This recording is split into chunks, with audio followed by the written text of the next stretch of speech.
Hello, beautiful human. We're about to hang out with Isabella Merced, talk about her brand new EP, Better Half. But real quick, I gotta tell you about ASU. Message and data rates may apply. If you're considering going back to school, you should ask yourself the following questions. Do you need the flexibility to take classes on your schedule? Do you have college credits that you need transferred? Do you want to earn a highly respected degree from a world-renowned university? If you answered yes to any of those questions, Arizona State University could be the school for you. Arizona State University offers over 200 highly ranked degree programs, 100% online. You're going to learn the same curriculum designed by their award-winning faculty from wherever you are. And you can earn the same degree that students earn on campus. This is legit.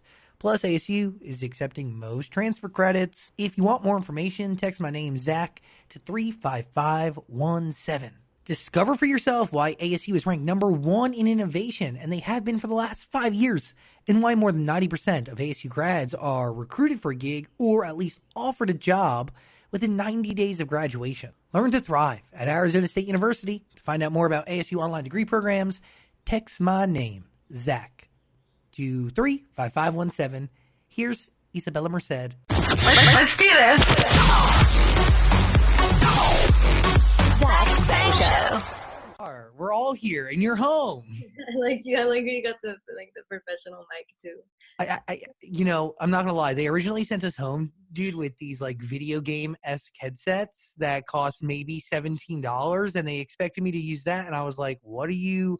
I've done a radio show from my bedroom before. I can't go back to that life because now I know what good sound sounds like. Do you know what I mean? And now I'm a snob. Like I'm a sound snob. Wait, I have a little baby mic too for my they sent me something for like voiceover because I'm doing this like movie voiceover from home. So they sent me like this little baby mic. It's so cute. And will that be like the mic that produces the final version, or is that like rough? Like, will that be good enough to go to movie? I guess they sent me like this server or whatever that I can record into, so maybe that makes it a little bit more crisp, a little bit fancier. But I think that's the one. This baby mic is making a professional DreamWorks movie. So. That is really wild. I mean, are you liking quarantine? I mean, maybe that's the wrong way to say it. Like, how is quarantine treating you? Because I think you can make the best out of it. I think you can. And I am, like, especially with this EP, I had no idea I would be launching an EP from my room, you know? I had no idea. So I actually really like this. I also did a music video that I really can't talk much about because I did it with just like one friend, and we like stayed the social distance, and he came here, and we literally just did the video by ourselves, did set deck, props, lighting. We even rented the cameras. We had like a red camera, so it's a nice like setup, but it was so hard to do a 3-minute video, probably less, all by ourselves, and it took 2 days and 3 hours of sleep. First of all, challenging, and a challenge that you can rise to and you learn from, right? Exactly. I went Mike Tyson there. I was like, exactly. I did the same thing. I've been really focused over the last few weeks. I'm trying to like throw a prom for people. And I partnered with St. Jude, and I did it with just one of my friends, and we stayed social distance, and we shot 3 hours worth of footage in a night, got 2 nights with no sleep, and we've turned the whole thing around in 72 hours. Wow, you did editing and everything in 72 hours? Yeah. That's so nice of you, though. That's so nice. Those kids are going to really appreciate that. Like, thanks. I'm not really helping anyone with this video, but I mean, I hope they like it, but you know. You're helping in your own way, okay? But you're tested in these moments, and you learn a lot from it, right? Like stuff that you'll use moving forward. Like now, you know, if you need to shoot a music video on your own, guess what? You can do it. Yes. And you know what? I feel more confident in myself. That's what's important. Like I feel like I can direct my own music video. So I feel good. Yeah, it's definitely, we are empowered. Okay. Hell yes. Take this quarantine and make it motivational. Sorry, Dan. Did you enjoy the at-home video more, or the Poppy video? Which process is more fun? Oh, I think, more fun was to have a crew helping me with everything, and like my own dressing room and other actors to kind of like work with. But I think more emotionally like rewarding and satisfactory would be the at-home video for sure. Just, empowering. Well, did you pick a song from the EP to make into the music video? Yeah, my favorite song, Which, Apocalipsis. which one? Apocalipsis, the first one. I Yeah. love how you say that. Well, even my friend, his name is Chaz. Like he had trouble saying it. He was like apocalypse. I was like, yeah, it's just like adding a little extra is at the end. So it's just like apocalypsis. Do that one more time for everybody to understand how to pronounce it right, so people aren't out in the streets butchering this. Out in these streets. It's like apocalypse with an extra is at the end. So it's like eclipse, so the apocalypse is. But you gotta kind of like pronounce the O with the vowels, the Spanish vowels. So it's like apocalipsis. Apocalypsis. Yes, beautiful with the hand too. Yeah, Apocalypse. I got it. Apocalypsis. Yes, yes. Very good. Why is that song your favorite? Well, I think it's because I have more of like a personal attachment. The writing process was a little bit more intimate. It was impromptu. Kind of, we scheduled this session very late, and I wrote most of it kind of at home. And my little brother, produced it with this other producer who helped with the drums in Peru. But it was super cool. Like it just felt more personal to me, and I think that's why. Maybe I'm a little biased because of the process and my brother, but I just love it so much. What is it like working with your brother on a song? He definitely like called me the B word a few times. I don't know for but he was like, dude, you're such a perfectionist. And I was like, yeah, I'm sorry. Other people, they normally get paid to deal with me. But I am when it comes to every sound, I like to pay attention. So it was a little bit of tension there, but I think we bonded overall. I just got to see his talent, and I thought I was the only one interested in the music industry in my family. I thought everyone else kind of was doing like the athletic kind of route, or my dad's a fireman, my mom's a nurse, so I was just not. I thought I was the only one. So yeah, it was pretty cool to see that. And now we're like taking piano lessons from the same guy, just voluntarily too. Like my parents aren't forcing me. This is nice. It's nice to actually like enjoy it, as an adult. So how does he come to you and tell you that he wants to get involved? Because I'm sure by this time you already have music out there. You have a record deal. Yeah. You're low key a movie star, or high key a movie star. So like, I mean, it must have been really nerve wracking for him to sit down with you and have a conversation like that. No, I don't think it happened that way. I think he's like a shy little like introvert who is just super sweet at heart. So he definitely like I had to initiate it, because that's like we're kind of opposite in that way. And I'm definitely I just want to support him in whatever way. And I genuinely think he's super talented. So I just kind of came up to him and I was like, I was making it very subtle, I was very subtle about it. I was like, let's like do a song together sometime. And he was like, oh, yeah. Or no, and he was like, yeah. That's it. That's how it went. So And you went to him. later we had a song.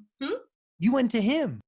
I went to him, exactly. Yeah. I mean, I feel like, yeah, definitely. How old is he? He's 16. Oh, whoa, he's super young. Yeah, he turned 16 in December. He's a Sagittarius, but he doesn't act like it. I don't know. Are you judging Sagittariuses right now? I feel like the Sagittarius are fire signs, so he's very shy. That's why I say that. Are you Sag? No. Don't. You're a Cancer my though, so God, you're a no. little judgy. You could sound a little judgy as a Cancer. Oh yeah, maybe. I don't know. Is anyone here a Sagittarius? I am. I was waiting for you guys to start talking shit on it. I was like, what's going on here? What's the problem? I love Sag. If my brother is the representation for them, I love them. For sure. Perfect. What does that mean, Daniel? I don't know. I thought she was saying she didn't like them. I was like, what I do wrong here? But Listen, I'm offended by your tone, first of all. And I'm offended by your mic, Zach. And I'm offended by your hat, Ricky. Let's really dive into this EP, because I have this very strong feeling that Dan is a huge fan. I thought the EP was great. Really? Thank you so much. I mean, yeah, everyone's entitled to their own opinion, so I'm open to feedback, honestly. What do you mean by better half? There's a lot of like the songs have a lot to do with each other in a surprising way, I guess. So there's a lyric in Loving Kind. It's in the second verse I say, don't cut your teeth on me. Oh, Pluto, can you just not knock over the room while Hi, Pluto. Pluto's right here. I would get up, but I'm not wearing pants. Oh my God, that's funny. I never wear pants when we do these things. It's so funny. Yeah, it's just like, why would you? You're in isolation. No, you don't need to. It's the most unnecessary thing ever. I'm definitely wearing pants. Thank you, Zach. Thank you for just making. If you could picture that visual, it's me in pants. No, but the second verse I say, like, leave, if you ever leave the better half right here with me. So, you know, when you're I was in a toxic relationship like maybe in the end of like 2018 or something, and I wrote the song Apocalipsis about it and how it was toxic, and we were kind of dancing together, dancing meaning just being together, and the whole world was falling apart around us, and it was basically we were creating our new one. So where only him and I exist, and that's why it's toxic, is like you don't see the bigger picture. So then I proceeded to rework on it like almost 6 months later, like in this quarantine, and I actually thought it had a brand new meaning. See, every song is up for interpretation, but to me the new meaning was what my part was in the toxic relationship. I wasn't the victim and he wasn't the perpetrator, you know. I had equally as much of a part in it, and actually the reason it was toxic was because of that. So I felt as though it was more of like a reflection, and because of that, you know, I discovered the better half of me. Initially, you write your feelings as is, you get it out, and then you go back 6 months later and you re-examine it, or you just go back to it, and you really end up learning a bunch, right? Like that's when the reflective, like that's when you really start to figure out what went down. Like it was definitely a process. 100%. And if it weren't for me writing that song, I don't think I would have had that realization. So I think for that reason, you know, songwriting is very, very healthy. It's a beautiful. That's like a really cool thing to realize through art that you get to have forever, I think. Well, maybe because I mean it's probably hard to realize that you were as equally guilty as the person that you were kind of giving the brunt of the blame to for this breakup or for this toxic. It's freeing in a way, though. I don't want to sound like too hippie here, but because of that, you know, you don't hold that blame, that you don't hold that anger towards them, and therefore you are free. You don't. The only thing that's hurting, you're the only one hurting you by holding that blame to them. They don't know that you're hurting. They don't care, and holding that feeling in you is actually bringing you down. So taking responsibility and like realizing that it's just like you're growing, you're literally growing from it. So it can't hurt in any way. Do you approach love differently now? Do I even approach love? I think is the real question. I don't know, man. I'm just super, like, I'm in my bag, you know. I'm trying to definitely grow more as a person and just kind of not have to deal with a whole other person and their feelings and their emotions and everything. Like I just can't, I don't have time for that. I really don't. This relationship where you got a lot of the inspiration for this EP. What'd you say? Sorry, the first half. That relationship that you had that was toxic, is that where you got like a lot of like inspiration for this EP? I got a lot from that relationship. Yeah, definitely. It's weird to say, like, I'm actually grateful for that relationship. Very grateful. Because I mean, it just like changed my perspective on so many things, and it empowered me in so many ways. It was but the reason, actually, I gotta be another story. The inspiration for the EP and just kind of the title and everything also came from like this conversation I had with my aunt on the beach. Like we were in Peru, kind of for New Year's, and she was sitting with me, and we were talking about my grandpa, who's like the wisest individual, just has the best philosophy in life. He was a professor of history, like he knows a lot of things. And we were just like, why is he so great? And she's like, I don't know. He just doesn't talk a lot. And he just, when he does, it's like very impactful. And I'm like, yeah. She asked me, she's like, have you ever been alone? And I'm like, yeah, I've been alone. And she's like, no phone, no Wi-Fi, no books, no sleeping. Like, have you just been alone for a long period of time? And I'm like, no, I don't think I have. I really had to think about it because I really hadn't. So this isolation like I'm really grateful for that conversation, because this isolation has forced me to be alone with my thoughts and learn more about myself. So that's also been part Our of it. definition of alone is different than like someone like your grandpa's definition of alone, right? Like our alone is like nobody's around, but our phone's still in our hands. So there's essentially still a bunch of people hanging out. Like you're never like alone is turning off. Mm-hmm. It gives Yeah. you a moment to do so.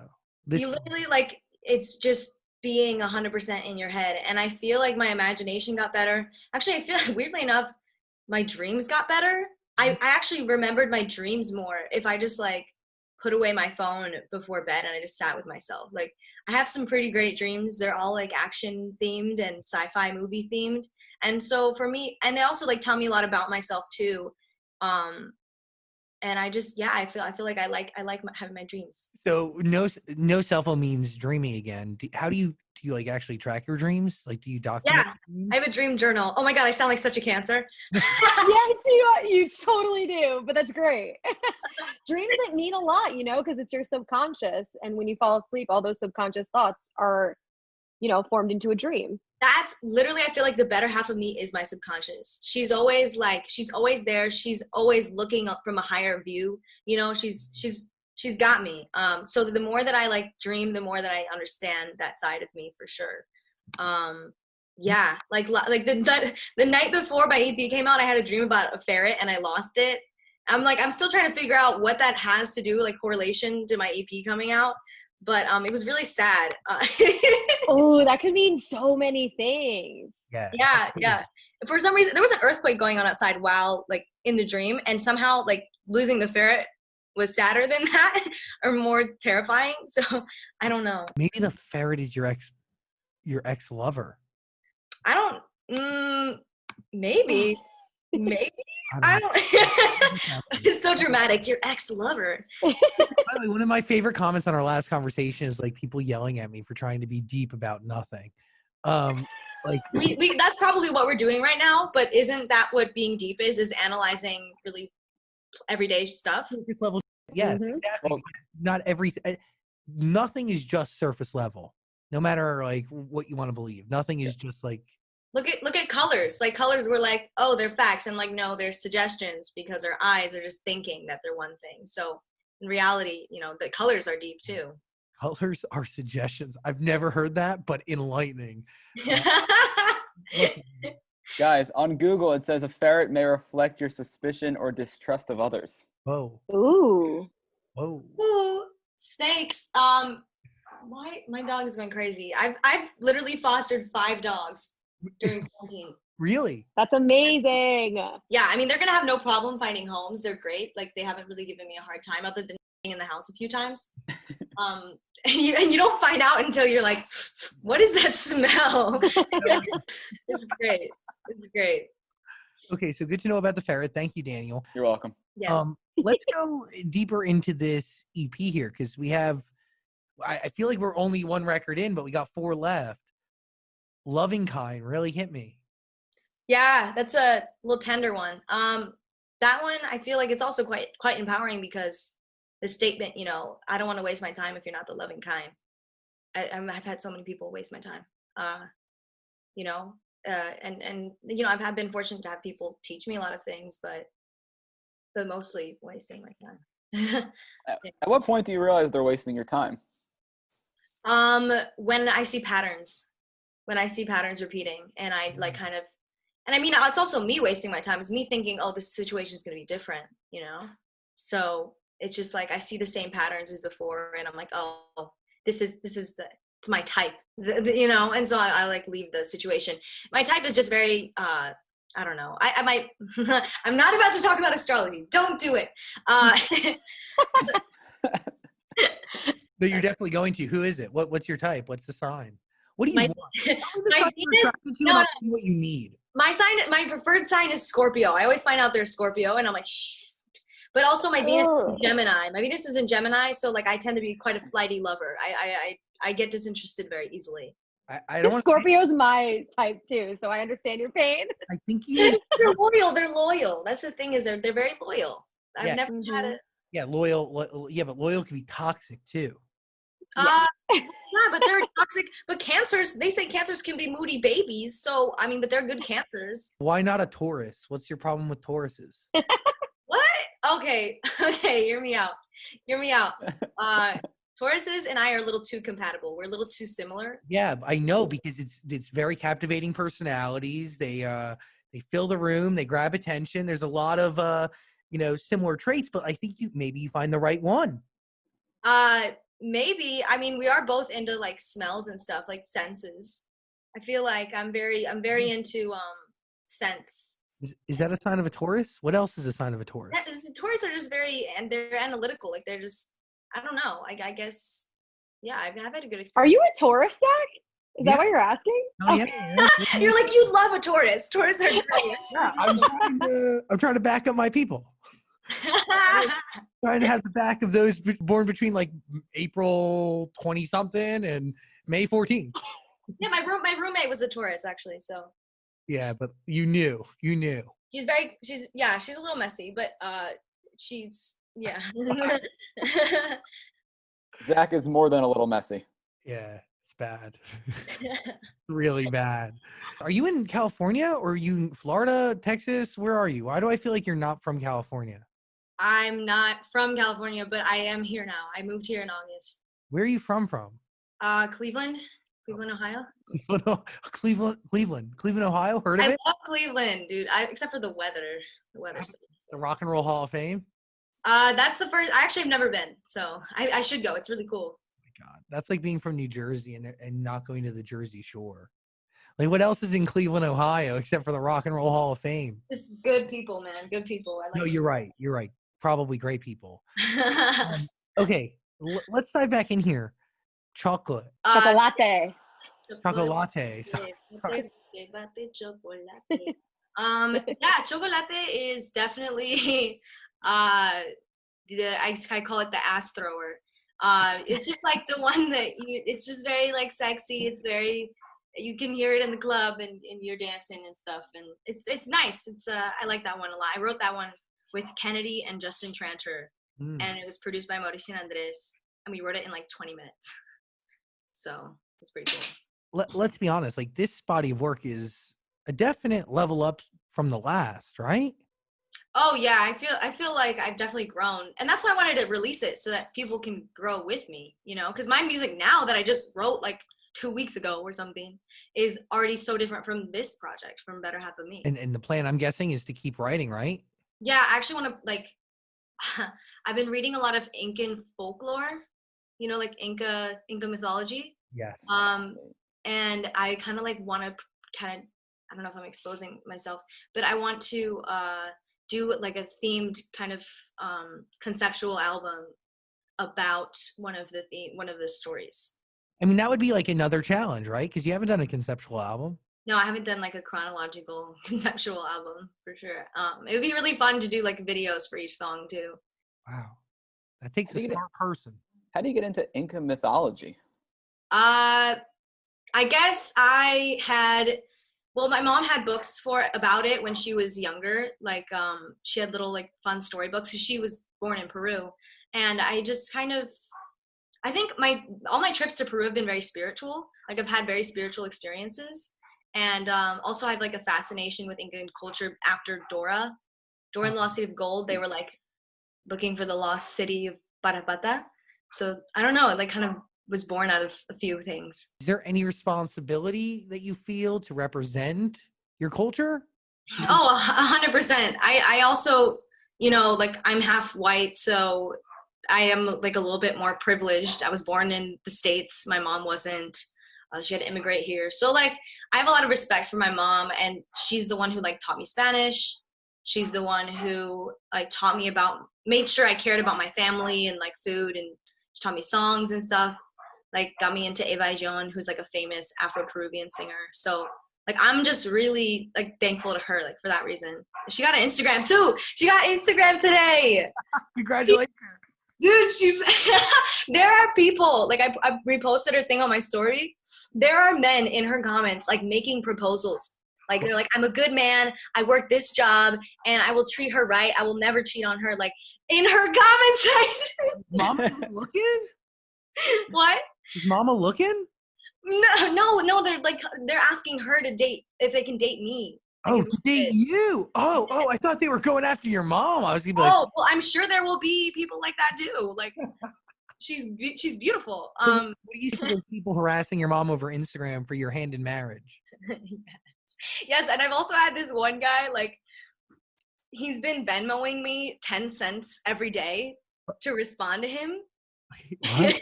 How did he get your Venmo? What? I love that. Take it. Just keep taking it. Oh, you don't need the 10 He's cents. even upped the price a little bit. He went from 10 cents to like was it like 50 cents or something? It was Oh, see how high you can get it, girl. sugar daddy. Yes. By the way, that guy is Dan. I- Dan spends no money on anything, but he thought a 10-cent investment to get you to pay attention to him via Venmo every day. I'm the cheapest person ever. I would never spend 10 cents a day on anything. Not even on Isabella? Like, come on. We got her. We got her on video chat right now. That's free. Well, There are so many. There were so many comments on our last interview with you of people saying how you're their dream girl and you're so perfect and so beautiful. Isn't that like a lot of pressure? Not to me, not really. They don't know me. Or is it more just weird? It's just weird because like they don't know me. So how is this possible that you're like so focused on someone that you don't? I don't know. I guess maybe, but in my personal life, like people aren't like that. You know, they're just very chill and they treat me, friendly and you know what I think it is? You're a normal human being from Cleveland, Ohio. And yeah, you just played Dora once, but beyond that, you're a normal human being living a normal life who happens to be beautiful. I think some people some people who could be like really great looking could be like totally not human. Do you know what I mean? Like, same thing with like less attractive people. They can also be people too and really great people. So I think it has a lot to do with how you make others feel. totally. But genetics, it's just genetics. So whenever people compliment how I look, I'm just like, thanks.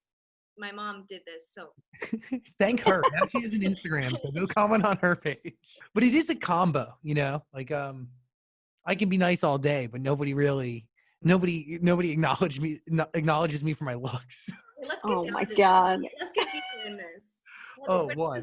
Where does this stem from? Look at me. What are you talking about? Oh my gosh. I look like Sid the Sloth and like Shrek's baby had a baby. But not Shrek. You but just roasted yourself so bad. well, is it roasting when it's honest? Like, honestly, I used to walk by Victoria's Secret and they used to want to measure me for a bra. Just stop. It was very uncomfortable. But you know what? I took up one offer. The comfort is great. You need to go on that show. Wait, what is that show called? Why am I blanking? Biggest Loser? No. Why are you so mean to yourself? No, it's like the show where they like roast people. It's hosted by Nick Cannon. Oh my God. Wild and Out. Wild and out. Wild and Out. God, that's what it's called. I have this theory that Nick Cannon doesn't like me. Maybe if I say it in this interview, he'll hear it and then address my theory that he doesn't like me. What makes you think he even knows who you are? Oh, Oh, excuse me. Zach was on Nickelodeon, okay? So yeah. he is the representative of Nickelodeon. Yes, I am the orange splat himself. Like I am slime. No, but I used to break into his office when I used to work at Nickelodeon because he would never go there and he would get a lot of free stuff and he would have great snacks. So I would go to his office and just steal his snacks. And like maybe a few times I would just like sit in there, like when it would be like nothing going on and he hadn't come to the office. It was like a big office. Huge corner office. Not the 42nd floor in 1515, like maybe 38. If you know any of those floors, like Nickelodeon used to have. God, it was like in New York, right? Is it in Yes. New York? Yeah, I know what you're talking about. Yeah, now like I'm assuming like Seema gone. is gone. She probably had like. He was 42. I remember nobody would go there, and they were very nervous to go into that elevator bank in fear that you'd like ride the elevator with them. What? I thought he was so cool. Like I thought he was so like open to that. No, Nick Cannon is. Nick Cannon. I mean Seema. Oh, gotcha. Okay. I was like, people were scared to ride the elevator with him. That's No. so sad. Yeah, he's. I saw him once in person. Though he's very attractive. Nick Cannon? Yes. Really, really. I mean, wait, by the way, like this could be. He's got like the pretty boy charm. He's got Let's that. He's got manifest that this thing. for you. I mean, you know, if you want to manifest this, he seems like unhealthy love, though. He also has children. You know, we don't need. Yeah, a little bit out of my age range. And if we're worried about egotistical people, he definitely has a huge one. Yeah. What? Oh, What? What? What's you say? he definitely has a huge ego. What are you? Are Oh. you? Ego. We all I thought did something not different. hear. Oh. I did not hear No. the ego part. I No, missed that part. Ego. I mean, I don't know. He could have enough, like. Oh no, I've heard he's got a thick, like huge ego. Wow, this is the greatest commercial for Nick Cannon to ever exist. Todo está bien. Everything is good. Everything's all right. It's all right. Okay. I want to translate it for you though. I was inspired by Janae Aiko's sister, who wrote a song called "Kicking Back." I think her name is Mila J. Yeah, her name is Mila J. She wrote a song literally about. That's her sister? I had no idea that was her sister. I literally she's like half. Yeah, isn't that crazy? Like she just has such a talented family. I love Janae Aiko. Also, I was inspired by Janae Aiko's "While We're Young." Yeah, her sister's Mila J. So Sick. Wow. how does that song enter you, and then what comes out is your own record? Like I'm like, what from that did you take? You just take like some elements, maybe whether it's like the synth or whatever, or I literally just got on the piano and did 3 simple chords because in While We're Young she only has 3 chords playing throughout the whole song. I was like, let me find some 3 chords that I like, and Gio, who produced it, like just danced on the beat. He was like so good right away. 20 minutes he had like a really cool track going on. You just play it for the producer, you're like, this is kind of the vibe I'm going for. The BPM is important too. The BPM also is a solid indicator on like similarities in songs, so that was also something else. The BPM was like, the pocket was really important. I'm obsessed with this Spanglish everything. Like it just the combination really hits me in the best possible way. I love it. Really, because someone told me it's like you got like you listen to the lyrics more because you're hoping to understand what the song is about. So that's kind of what I want with my music. I want people to listen to the lyrics. I feel like people don't listen to lyrics that much anymore. So I want people to pay attention. So give people rules to listening to your EP?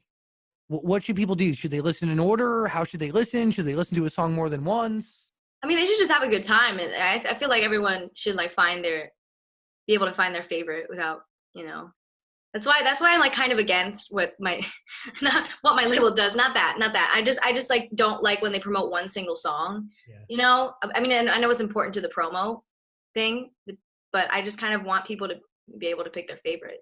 And to be able to ingest it all together, right? That when I was listening to it, it feels like it is a fluid story. Yeah, it is. I like the end of Chase. I like how it ends and closes. You start with a simple like acoustic guitar with Apocalypsis, and it ends with like kind of this EDM type. Yeah, I like how it escalates. Tell me about your interest in smells. Why do you like smells so much? Because I noticed in Chocolate you mentioned like the raindrops on the cement. Dude, I love smells, man. I've been in quarantine. I've had a lot of BO, but it doesn't matter because no one's around. But I really do, like, if I meet you, right when I meet you, I'm going to smell you, and if you smell good, I'm gonna tell you. What kind of smell are you looking for? Do you want like a cologne fabricated smell? Do you want a natural musk? If you want to smell like me, you should get there's this essential oil called Essential Faith. It's very delicious. It's kind of like earthy, kind of got like a little musk to it. I like kind of manly-ish smells. Like I'll wear a cologne over a flowery perfume. Oh, wow. But do you want a man to smell like that? I just think the whole world should smell like that. Damn, are you writing this down? What did you keep coming to me for everything she said? You're like, dude, what are you doing? And like your assistant, like taking notes. I'm just lips. You gotta add this to your list of like. I know you have a face serum and stuff, so you should add. Oh, I have a lavender face serum that I put on every night before bed, and it smells fantastic. It's so relaxing. Got lavender right there. I got lavender in the bathroom. And I've got this plant here that's slowly dying. I love smells and plants and stuff. When you met us, you didn't compliment our smells. Does that mean we made no impact? I think I was distracted by the dog more so than like I was more into the dog for sure. That's all right. Lou was there. Wow, that makes me so happy. When did we hang out? Was it over the summer? Was it that long? It was hot outside, yeah. God, I have lost track of all time. Thick. So obviously we have an EP out, but you're writing. You're consistently writing. Are you crafting alone, sending things out? Has your process? I mean, it has to have shifted, right? Because. Well, yeah, I thought I'd be writing more in quarantine, but actually, I don't know. I had like a stump. I think I felt pressure from myself to be creative, and I just kind of ended up collapsing under that pressure, and I just started eating a lot and just kind of watching shows. But now because of the EP, I'm definitely way more inspired and excited because of the EP coming out. You have an amazing body of work here. Everybody should listen to it. We're going to put a link in the description below. Better Half, please. Wait, I have one last question. Okay. Before we go, because you have 5 songs on the EP. Are there any songs that you wanted to put on that didn't make it that we'll get to hear later on? Possibly. Yeah. Because I wanted more. I listened and I wanted more. Sweet. That's good. I have a lot of songs. And they're different genres. I'm considering selling them, honestly, because I don't see them working for my project. So maybe some of them will work for other ones. But I do have a lot of songs that I think I want to release in the future, or maybe just by themselves, singles. That's what that's called. Yeah. It seems like you got a lot of inspiration from your culture. Is this whole quarantine thing throwing off summer plans? Like, are you able to get down to Peru at all? That would have been great. I mean, luckily our winter is their summer, so maybe I could go in the winter and promote it later on this year. Maybe. I love Peru though, man. I want to be there and write the concept album. It would be really good. That's a good idea. You can really live it. Yeah, there's this great Peruvian producer that I met who lives not really in the city. He's in his own little town with a very small population, and we literally found him through this one. It was really interesting how we found him, and he actually flew out to the United States to produce some records for me, and they sound really cool. And he uses actually traditional instruments and sounds from old Peruvian music from the Sierra. So I'm really excited to work with him and release more of that music. I'm excited. I'm excited for you. I'm excited for more, and I'm excited for this EP to do its thing because it's a great body. You're so sweet. Thank you for reaching out and wanting to do this interview. I enjoy talking to you guys. Really. We really enjoyed talking with you too, and thank you for creating music that is different and stands out. And by the way, I think it's something that needs to be done. The merging of cultures now, people, and but you still understand, by the way, the meaning of all the songs. You really do. You get it. And the ones I did translate 1 or 2, but you really you figure it out. It's the lyrics. I don't know. You balance it very nicely. Yes. Yeah. Thank you. I hope I'm not trying to do a special release in English or Spanish. I just want people to kind of accept the fact that the whole world is changing and becoming more integrated. We speak both languages here, okay? Yeah, well, actually, United States doesn't really have an official language, so that's the way it is, right? Mm-hmm. 100%. Open up your eyes, open up your ears, listen. Better have. I've had people tell me that I can't do it. I've had straight up men in business suits at heads of places tell me that I straight up can't do it. And here I am. What do you tell them? Do you respond? Do you say something back, or you just kind of prove it? You prove it. You don't have to say anything because it's not, they already made up their minds. They think it's not going to work. So just show them. Yeah. Old white dudes think they know everything, but they do not. Well, actually, Amen. he was Hispanic. So. Oh, yeah. Really? Yeah. It comes from all angles. Hispanic men are stubborn too, though. I think it's just people who are in high positions think they know everything. And they want to make safe options, right? So they want to do what they know will work because they've put in money that they need to see come out. There's 1,000 different ways and reasons why people make dumb decisions. And the truth is, people rather do what's safest as opposed to what could be even greater. Because period, yes.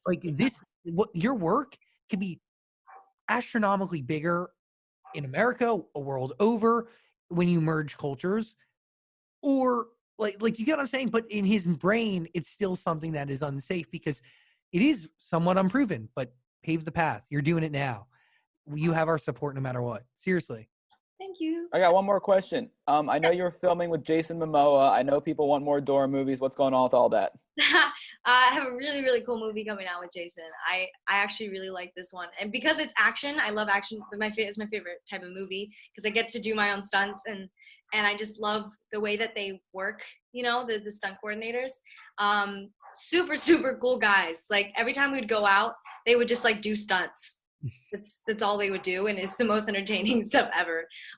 They can do all these flips, and it's really cool. But Jason's super cool too. This is a really great experience, and he's really sweet. He loves Poppy. I taught him to dance. We were voguing to Poppy. I think he's very comfortable with his masculinity, so him and I got along really well. Like you expect him to be this manly man, but what is manly, right? So he's very cool in that sense. He loves the color pink. I love him, and I'm gonna support him no matter what too. He's really, really, and he speaks his truth. He walks the walk. He's all about like recycling, and he's all about like no plastic. He's all like he has this water company and he literally like forced production to pay. Like he supplied his own water that's out of reusable cans, and so he's really like trying and living what his truth and what he wants. That's amazing. Yeah. Like that's somebody who doesn't just talk it but walks it. Mm-hmm. For sure. So I got that movie coming out. When? Super cool. Netflix should be next year or end of this year, but I don't know what's happening with the editing bay. I don't know if things have shifted because of this quarantine. So wow, my dog is going off. Go take care of your dog. Details in the description below. Please listen to Better Half. Isabella, you're amazing. Thank you. Thank you so much, you guys. I appreciate you. I love talking to you. It's so nice. Yeah, you really, thank you. And it's mutual. So I hope we could do this in person again. Yeah, it'd be super fun. I can't wait to see your dog again too. Hey, beautiful human. Thanks for watching our full interview, but I get it. Like a full interview is a lot. So we got a clips channel. We don't expect you to watch the full thing anymore. So we just gave you the highlights. Please subscribe and notifications and all that stuff. Okay, cool. I love you.